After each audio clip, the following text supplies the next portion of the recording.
उधर ज्ञानवापी पर जज ने फैसला सुनाया, इधर राम मंदिर का नाम लेकर इजराइल ने योगी के साथ कर डाली बहुत बड़ी डील। जब 31 साल बाद ज्ञानवापी मस्जिद के अंदर घुसे हिंदू पुजारी, उधर अयोध्या में क्या करने जा रहा है भारत का दोस्त इजराइल। इधर जज के फैसले से हिल गए मौलवी और मौलाना, उधर राम भक्त इजराइल ने योगी के साथ कर डाला सबसे खतरनाक सौदा। ज्ञानवापी मस्जिद के अंदर जब हिंदू पुजारी पूजा की थाली और हाथों में अगरबत्ती और घंटी लेकर पहुंचे तो इस तस्वीर को देखकर मौलवी और मौलाना हिल गए। पूरी जिंदगी भर हजारों फैसले सुनाने वाले जज साहब ने ज्ञानवापी का फैसला सुनाकर हमेशा के लिए रिटायर हो गए। असदुद्दीन ओवैसी से लेकर हिंदू विरोधियों को सबसे बड़ा झटका लगा है। लेकिन उधर जब ज्ञानवापी मस्जिद के अंदर पुजारी पूजा कर रहे थे, इधर योगी आदित्यनाथ ने राम मंदिर को लेकर इजराइल के साथ सबसे खतरनाक डील कर डाली है। योगी आदित्यनाथ के साथ मिलकर इजराइल अयोध्या में क्या करने वाला है, उससे पहले आपको बताते हैं कि आखिर 31 साल बाद ज्ञानवापी मस्जिद में कैसे पुजारी पहुंचे और राम मंदिर के बाद सबसे बड़ा फैसला सुनाने वाला वो दिलेर जज कौन है जो फैसला सुनाकर हमेशा के लिए रिटायर हो गए। ज्ञानवापी परिसर के तहखाने में पूजा का अधिकार व्यास परिवार को फिर से सौंपने का निर्णय कर वाराणसी के जिला जज अजय कृष्ण विश्वेश 31 जनवरी को रिटायर हो गए। लेकिन आपके लिए जानना जरूरी है कि आखिर जिंदगी भर जज की कुर्सी पर बैठकर फैसला सुनाने वाले जज अजय कृष्ण ने अपनी जिंदगी का आखिरी फैसला ज्ञानवापी पर ही क्यों दिया। जिला जज रहते हुए अजय कुमार विश्वेश ने ही ASI सर्वे का आदेश दिया था। अब ज्ञानवापी परिसर में मौजूदा व्यास जी के तहखाने में पूजा पाठ का आदेश भी इन्हीं जज साहब ने दिया है। जिला जज के तौर पर डॉक्टर अजय कृष्ण विश्वेश की वाराणसी में तैनाती 31 अगस्त 2021 को हुई थी।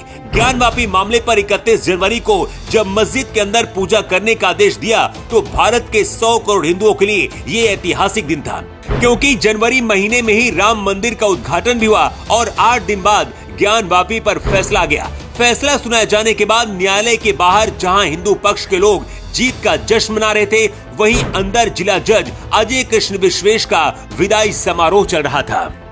कोर्ट के फैसले के 9 घंटे के अंदर ही ज्ञानवापी मस्जिद के लोहे के बाड़ हटाए गए और देर रात ज्ञानवापी मस्जिद में पूजा की गई।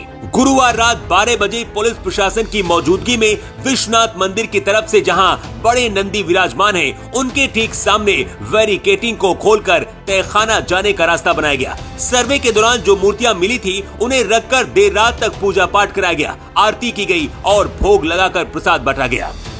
ज्ञानवापी पर फैसला देकर जज अजय कृष्ण इतिहास के पन्नों में दर्ज हो गए। लेकिन अपनी जिंदगी का आखिरी फैसला ज्ञानवापी पर ही क्यों दिया, इसकी वजह भी जान लीजिए।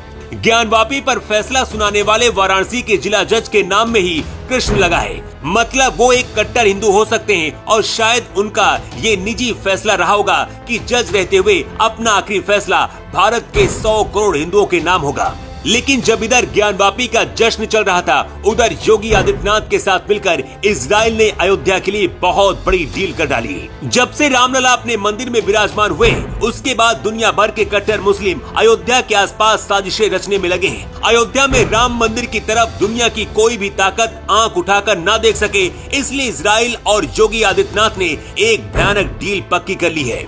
राम मंदिर की सुरक्षा के लिए अब योगी आदित्यनाथ ने इजराइल के एंटी ड्रोन सिस्टम को लगाने का फैसला लिया है। इसलिए इजराइल के साथ सीएम योगी ने डील भी पूरी कर ली है। आपको बता दें कि इजराइल भारत का दोस्त है और हमेशा भारत के साथ खड़ा रहता है। राम मंदिर बनने के बाद इजराइल ने भारत को बधाई भी दी थी और अब राम मंदिर की सुरक्षा के लिए इजराइल अपने यहाँ के एंटी ड्रोन सिस्टम लगाने जा रहा है। ये एंटी ड्रोन सिस्टम इतने खतरनाक है कि आसमान से इसकी नजर से कोई भी दुश्मन और आतंकी कभी बच ही नहीं सकता।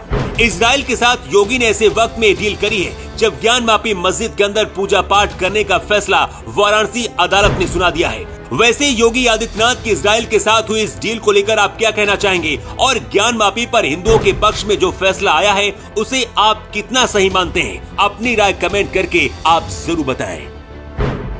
The report.